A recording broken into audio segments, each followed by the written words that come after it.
Welcome back. Well, to shed more light on this, we have the pleasure to have with us over the phone our dear guest, Mr. Tarek Sherif, member of the Chamber of Tourism. Good afternoon, sir. Good afternoon to you and to your audience. Thank you so much. Mr. Sherif, the Alamein Festival have started on the 12th of this month and is going to continue until the 30th of August and will introduce a number of activities, ranges from sport activities, shopping, cultural activities, and also concerts, and attracting a number of, it will boost the domestic tourism and also the foreign tourism. What's your comment? Well, this is only a sign of how successful was the first round last year. Yes. So it is following the success and the great impact that this had last year, and it is obviously now on the right track to become one of the classified festivals in the region. So, and of course, with the latest development and investment projects that took place around this area, so I'm very happy to see that it's being repeated, and I think it's only a start for many years of successful festivals.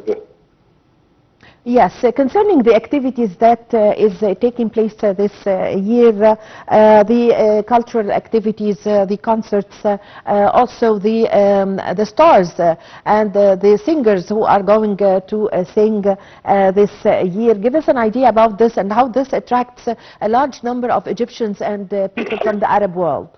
Right. Well, of course, I mean, it's been published and to the public that the activities itself is a kind of wide range of varieties that appeals to different clientele and different ages. So where they're not only addressing, these activities are not only addressing the elderly or the youngsters, but it's also addressing the Arab nationals, the Egyptians, even the foreigners. We're talking about concerts, famous Egyptian and non-Egyptian singers. We're talking about sports activities, we're talking about competitions, we're talking about fashion shows, we're talking about, so I mean, it's actually, it's very wide range of varieties that we cannot really count in this short time. Yes. But it is something that appeals to everyone, and that's the beauty of it. So it's not limited to a certain niche of the market. Yes. So also boosting tourism to the Alamein and to the north coast and to the new projects in Ras Al Hikma the state is establishing. Also the transportation efforts taking place there, and also the infrastructure that we have witnessed recently. The mega projects took place there, the infrastructure, the streets, the accesses that took place there, that we have all seen recently. The importance of this also in facilitating the movement of the tourists there in the north coast from Alexandria until they reach to the Mersa Matruh Governorate. Right. Well, you know, the thing is that all these are integrated activities. So if we look back to last year's activities, it attracted the eye and attracted the attention to the Al Alamein. And from there, we started seeing some international and regional investors.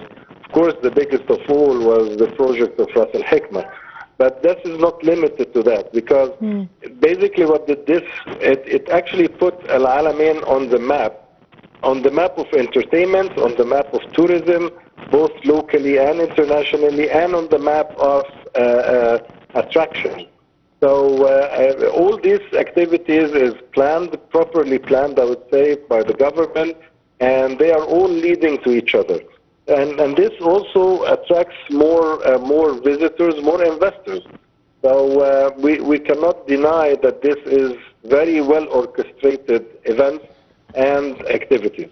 Yes. So, Mr. Sherif, for the second consecutive year, the festival takes place in the new Alamein city, a successful festival that can we consider it a good step also for the Egyptians themselves to try to buy and to leave Cairo and leave the governorates and go and live there, because the state is planning for this place to work the whole year and not only the 2 months of during the summer. What's your comment on this?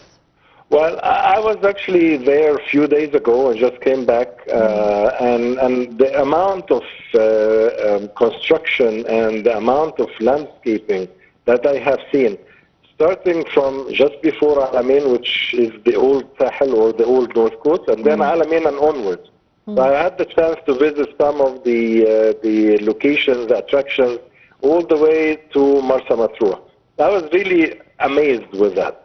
This is definitely going to be a hub for a lot of people, despite the fact of the weather, a couple of months may be severe in winter. But if we look into having a university, we're having companies established there, that means that life is going to be, in this place is going to be life. Maybe it will have some seasonality up and down, but it is certainly going to be a 12-month round working. So as opposed to previously, it was only limited to summer, and then everything else closes. So I think that is a great step. This event attracts more Egyptians, and then it becomes a standard. So there has been other places that I don't want to mention now, but in Egypt, but it has been known. So this place having Al Alamein festival, or this place is having a movie festival, and so on. So it becomes a landmark of the program or the itinerary of festivals and events in Egypt. Yes. I thank you very much for your time. Thank you for your valuable information. I really had the pleasure to have this phone with you, Mr. Tarek Sherif, member of the Chamber of Tourism in Egypt. Thank you very much for joining us over the phone. Well, with this, my dear viewers, we come to the end of this episode of our program, Cairo Local Time. My name is Amal Mukhtar. Thank you for watching.